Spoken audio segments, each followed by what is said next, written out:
Welcome back to my channel, Sports Fans. Okay, let's get into this one right here. Well, folks, Stephen A. Smith was already at it this morning.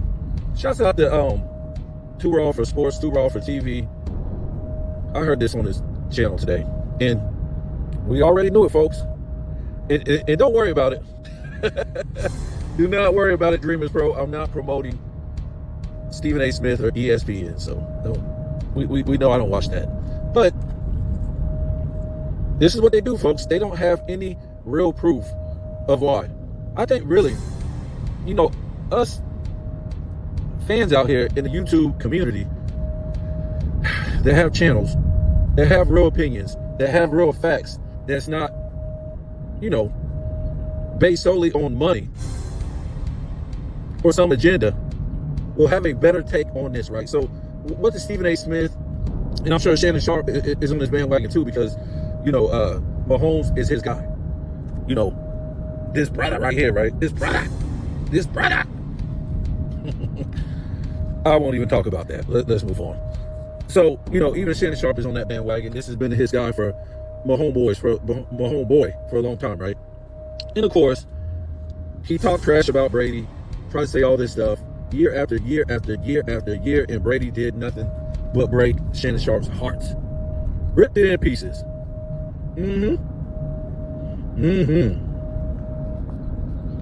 So yeah, they're laying the egg or planting the seed to the children out there who don't really know football, folks. He can't tell this stuff to older people. Now, before we go any further into it, I don't diss Mahomes. You guys heard my opinion on Patrick Mahomes. Yeah, he might not be having a great season like the past, but you guys got to remember too, in this game, his receivers dropped a lot of balls and ran some bad routes. And when they did get it going, it was on. So people out there saying, "Oh, Mahomes, he ain't did nothing this season. He's not the Mahomes." You guys got to remember, this guy is going to his third Super Bowl in a row. I'm sure these guys are beat. Right? When the Bulls won that three-peat, Michael Jordan was talking about retiring. I know Mahomes isn't old, but when Michael Jordan won his second three-peat, he was dog tired. He really couldn't do nothing for you as far as rebounding and assist on the level he used to do it, right? He was doing 2-3 assists, maybe 4 rebounds. I mean, these guys are tired. A three-peat. I mean, what exactly? And they went 15-2 this season. They could have had a chance to go 16-1, but they sat their starters. I mean, they played some of the toughest opponents. Houston was not no cakewalk team. They had to lay the hammer on them, and then this Buffalo team right here. I mean, God. At times, I didn't think they were going to win. I didn't think Mahomes was going to be able to go out there and strike. I just didn't think that, folks. And the way Mahomes was striking like that, and then it was a point in time, they had the ball in the fourth quarter, and it was 4 and out. Or that might have been the end of the third. I forget which one it was. It was 3 and out. So, that's what we got to take in mind, or keep in mind, that these guys are tired. Kelsey don't look like the same Kelsey. I don't think the defense looks like the same defense. These guys are tired, man. And if they get this 3-peat, no way in hell can they get a 4-peat. Now, if they get a 4-peat, Mahomes is the greatest quarterback of all time. Bar none. And trust me, if he wins this 3-peat, I got some facts. I got some stuff on the back burner that's going to come out to the forefront. That's going to cancel all his GOAT debate stuff if he wins this. Now, this is what I'm going to say, folks. I didn't like Brady at one point. And I didn't like Mahomes at one point. I just didn't. My guy was Peyton Manning. And he was always getting his butt whooped in the playoffs. More often than not. And then when Peyton Manning kind of went down, he dwindled down his last years. It really wasn't nobody out there for me to, look at. So I started watching what Brady was doing. And what got me was how clutch he was with very little help. If you look at it, he never had the positional guys that Mahomes has. It's not even close, folks. It's not even close. Well, he had not Jerry Rice, Randy Moss for like a year or something like that, year and a half. And that was good. That was great. Of course, they got beat after setting an all-time record. who is this guy? I forget this guy's name. I think he's a Hall of Famer. He was a positional player. Wes Welker. Yeah, Wes Welker. That's really all I could name when we're talking about Hall of Fame guys. I wouldn't count Randy Moss. It just wasn't long enough. And it just shows that, even though they went to the Super Bowl with Randy Moss, they didn't need Randy Moss to keep winning.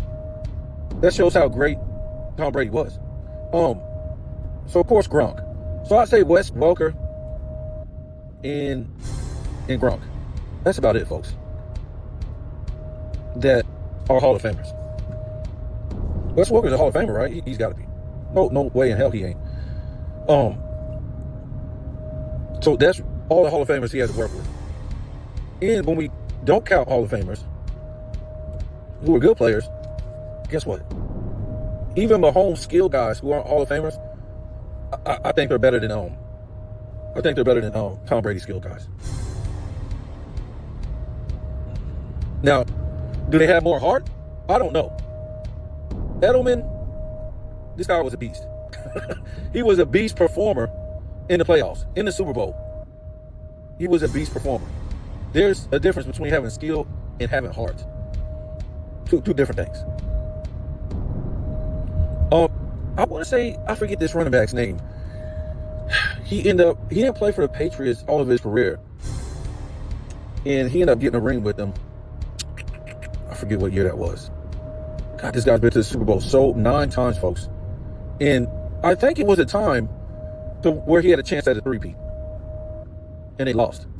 So I think they did have a chance to get a three-peat. And they ended up losing. But it was a time, for a long stretch, this guy was going to the Super Bowl every other damn year. Well, yeah. Not to mention, he won a Super Bowl his first season with the Bucs. So we'll say some of that stuff for later. But what I'm trying to say with Mahomes is a great quarterback. No doubt about it. I think, even though his year's been suspect this year, and to me, it's only because I don't think they've been playing full throttle. And a lot of these games have been close, and crazy stuff's been happening, and people say, "Oh man, they got the call and it's rigged and all this stuff." I think if they wanted to make these games more blowouts, they could have. But that uses so much energy, folks. That's what you don't understand. They can't go full out like that, like they were going for their first ring or their second ringer. It would be dumb. Look at the way they played the Bills. We really didn't see that all year until this game. It's a game of chess. You don't have to play like you used to play, because now you got something else to prove. You don't have to go all out. In this game right here, I look for Mahomes. He's going to have a historic game to win this, folks. He's going to have a historic game to win against Philly. Philly is going to try to put a foot in their asses. You think Jalen Hurts isn't hurt? No pun intended. Jalen Hurts is pissed. They had that game in the bag to me in the last Super Bowl. So they got a lot to show, a lot to, prove to people that they're going to be able to slow down Jalen Hurts. And then you got Saquon Barkley. It could become a nightmare for them, because these guys aren't sitting there playing tit for tat. They're not playing stretching the game out like that. They're doing like 5-play touchdown, 5-play touchdown, 4-play touchdowns. That's what the Eagles are doing.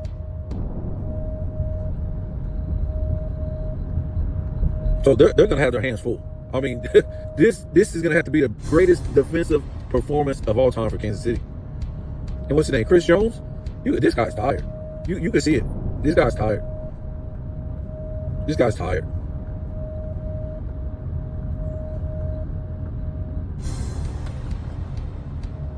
So to me, I think Mahomes is the greatest quarterback of all time. But it's a difference. He's not the GOAT.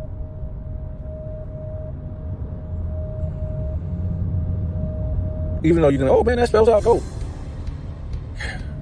Look, you're going to have this individually and career.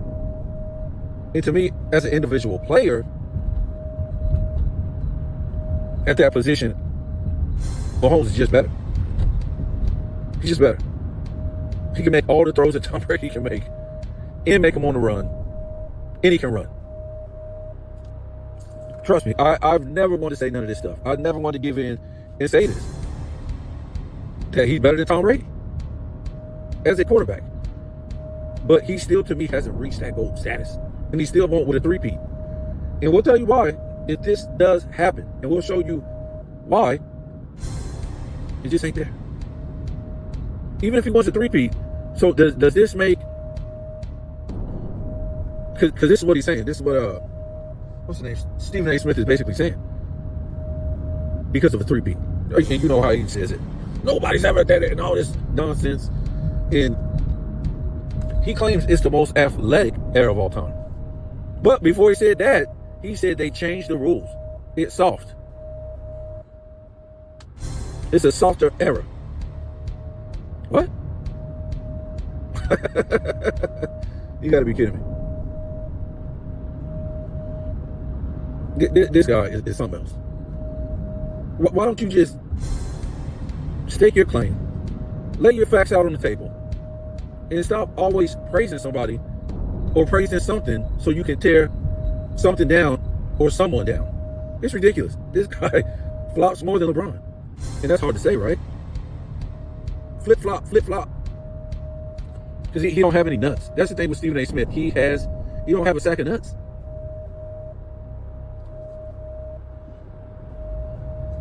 He gave those away years ago. He gave his nuts away years ago. So, can't be the GOAT off of winning a three-peat. You never heard that about Michael Jordan. He was the GOAT because he won a three-peat. So, if that's the case, put Shaq and Kobe in the top 5, right? I mean, you got to put Kobe and Shaq in the top 5, obviously, right? And if we're talking about three-peat and continuous championships without being defeated, then Bill Russell is the GOAT, right? Is that what Stephen A. Smith is alluding to? Is this what this guy is saying? Nobody knows what the hell Stephen A. Smith is ever talking about. These guys try to sound so super professional, and they're these great sports analysts, and they know everything about sports more than everybody else. They don't. All they do is lie. Lie, lie, lie, lie, lie, lie, lie, lie, lie, lie, lie, lie, lie, lie, lie. Folks, that's all they do is lie. It's good to have your own opinion. That's fine. But why do you have to lie? Why do you have to flip-flop? How come you can't stand on something? A three-peat does not make you the greatest of all time. That's the most ridiculous thing I've heard. What is this guy talking about? And what he's done early in his career?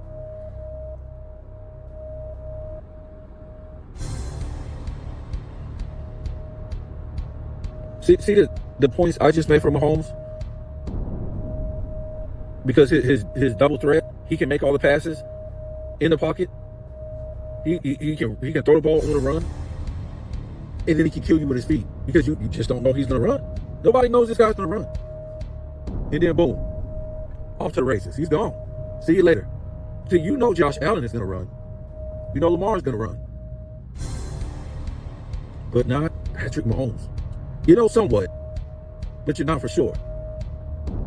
A lot of times you're for sure with Lamar. With Josh Allen. You just know these things for sure.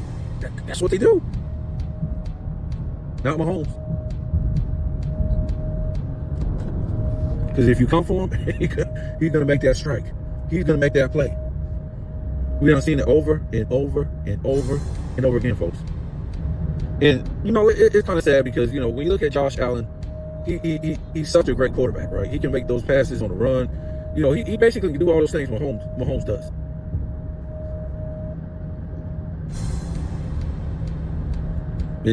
It's just sad. Even though, I'm thinking the Chiefs are going to win this. At the end of the game, you just feel sorry for Josh Allen, right? Because he basically did everything he could. It's like, how many times do I got to keep coming back? How many times? I just threw a touchdown. Now they come down and score. Now I got to do it again. So either they're putting it on him to get another score because his team can't stop Mahomes. Or Mahomes has the ball last and he wins in a winning seconds, either from a touchdown or, Kansas City kicks a field goal. It's just like this guy can't win. Can't win. Josh Allen, Jim Kelly. Best friends.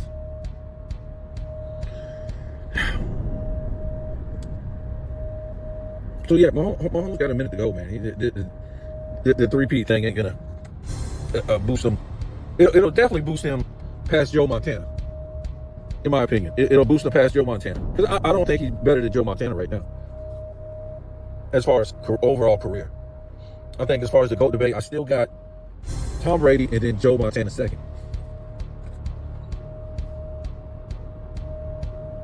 I mean, that's just how it is, folks. Still got Joe Montana second for overall. Now Mahomes, I probably got him over both of those guys as far as individual quarterback player. I mean, you just can't beat that, folks. If I'm telling you that Mahomes can make all the damn throws that Joe Montana and Tom Brady can make, and he can make those throws on the run, and he can kill you with his feet, Tom Brady and Joe Montana couldn't do that.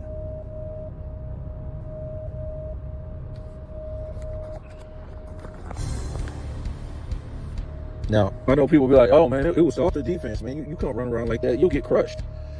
Yeah, and I'm right. And I don't believe that these guys in this era are more better athletes. That's what Stephen A. Smith said. These guys, how are you going to put that? You say it's soft.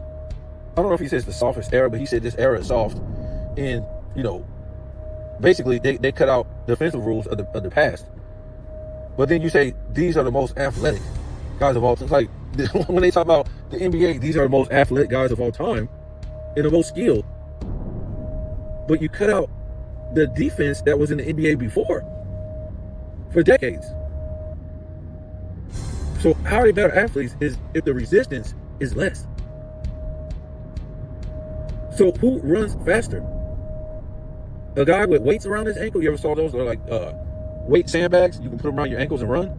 So who's faster? The guy without the weights sandbags or the guy with the sandbags? I don't the resistance. We're talking about resistance. So you're gonna, oh man, the dude without no resistance, without the sandbag around his ankle, you're gonna say he's a greater athlete because he's just destroying that guy with the weights around his ankles. I mean, the things that these guys say is stupid. At least don't say it at all. Don't say, the era that LeBron James plays in is soft and weak. And so, this is what Stephen A. Smith has said so many times. It's soft, it's weak, it's soft as tissue. They call a foul on you if you sneeze or something. He says something like that all the time. But you got LeBron James number 2 if this is the era he played in. You're saying LeBron James has played in the era, not just the 2020s. He said this in the 2010s. He's talking about LeBron's entire career. Don't play in this era where it's no resistance. But you got him number 2. So what these guys are trying to tell you, that they don't believe what they're saying. And they're only saying these things because they have to sell you this garbage. They have no more greatness to sell you like it was in the past, as far as the NBA. So when he tells you LeBron is the second greatest of all time, but he says he plays in an era with basically no resistance, he's also trying to tell you he's got to do this for a paycheck, folks. He's got to do this for a paycheck.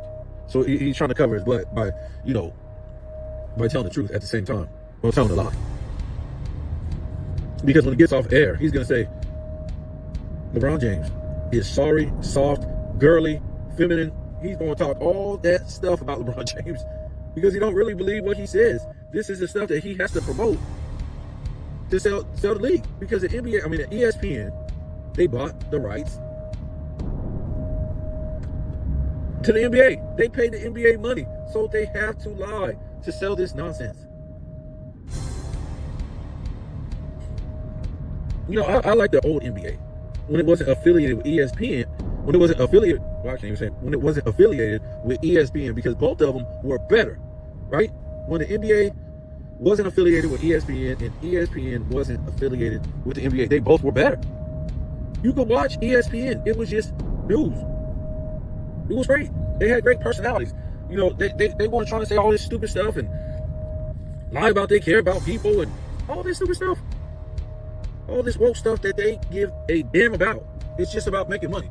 That's it. They don't care about none of this woke-ish. And of course, the NBA was great.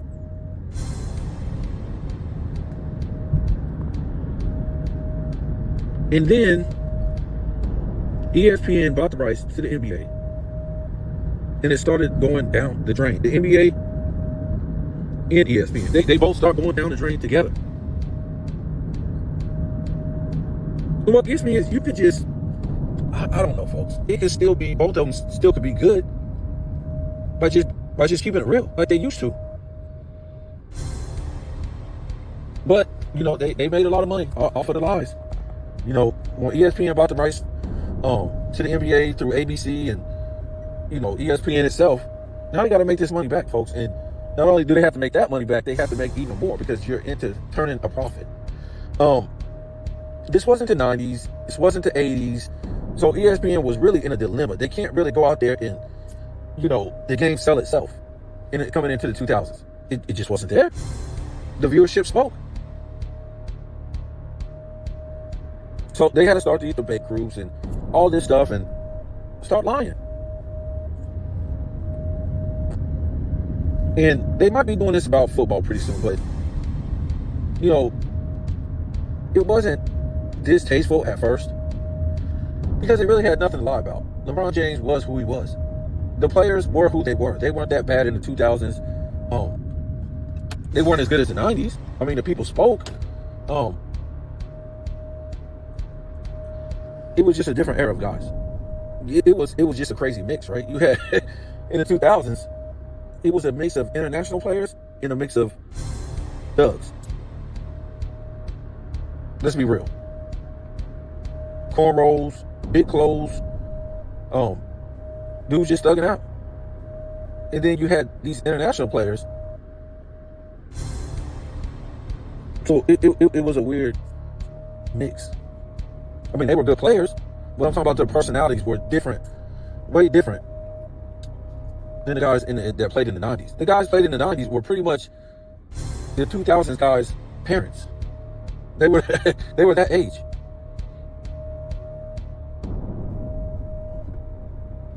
So the guys in the 90s and, you know, played in the 80s too, they didn't grow up on gangster rap. They didn't. Now, did they come up on hip hop? Yeah. I'm not gonna say when they were little, of course not. But, you know, as you get into the 80s, by the time they were like in, you know, college, some high school, now you're talking about like the beginning of hip hop, the middle of hip hop, and then you go into the 90s, that's gangster rap.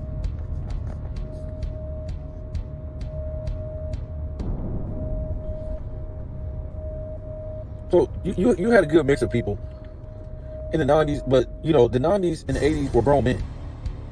They knew how to talk professionally, all this stuff, folks. And some of these guys these days, man, it's ridiculous. It's a podcast with Zach Randolph and who is it? I think Derrick Rose is on there sometimes. I didn't really know he acted like that. Every time I seen him, he was always like real shy. He never talked. He was real quiet. And he was on the Zach Randolph show. He's got his long hair. I don't know if these guys are wearing real hair. If it's their hair, I done seen so many times these guys are wearing fake hair. Like, you know, braids. That's kind of weird to me, folks. I just a man wearing fake hair. So he's on that podcast and he's talking to Zach Randolph, and these guys are older, man. They're like in their 40s, middle 40s. They're like in their middle 40s or whatever like that. Maybe Zach Randolph. And they gotta act like they just walked off the damn block. Like they just got done rolling dice, selling dope, banging. Like, who is you trying to really prove this to? I don't know, in this era of Drakes. Dudes who sing rap. Dudes who hold hands and sing rap. Over a dead beat. These dudes ain't tough. These dudes today will never be able to go to the 80s and 90s when it was these so-called gangsters today, they grow up in gentrified communities. I'm being serious. When I was growing up, the hood, these people who are in these communities today, they won't even go on that side of town, let alone get a damn house in these communities today. So I was just like, who is he trying to prove this to? Zach Randolph. And I thought he made like over $100 million. Why is he podcasting? And why is he podcasting acting like an idiot? What's wrong with these guys? These dudes is to me just so fake. And it's sad for the young people. Because it just shows like on, black folks, no matter how much money you give them, they still gonna act crazy. And some of these dudes is like John Morant's. I'm trying to tell you, some of these dudes is John Morant's. There's no way you should be acting like this and carrying yourself like this, and you done made a career like this in the NBA. And if you do want to, why would you act like this on a podcast though? Why not just act professional when the podcast is off? Act like an idiot. These dudes, I'm trying to tell you, man, this is the saddest thing you ever seen. But what I was talking about, I didn't know Derrick Rose acted like that. He's on here cussing and, talking about banging and shit, nigga this and nigga this and I'm like, well, I didn't know Derrick Rose got down like that. Now, I know he grew up in the hood, but I thought he was more quiet. I thought, he changed his persona. These guys are supposed to have all this money. I'm not trying to say you're supposed to switch from being real and forget where you came from, but these dudes act weird to me. They just act like they putting on an act. Because they don't even try to act like, or talk like they have any sense. They just go all out, yeah, fuck. They sound like idiots. And they act like, if they don't act like idiots and sound like idiots, they ain't gonna make no money on their podcast. I keep trying to find out why are you podcasting and you have all these tens of millions of dollars. Like I said, that's what I'm saying. These guys can't get me to believe that. Well, you stood in there and you told a lie with the NBA, and like I said, I think these guys got paid millions, but what they told us, hell no. Hell to the no.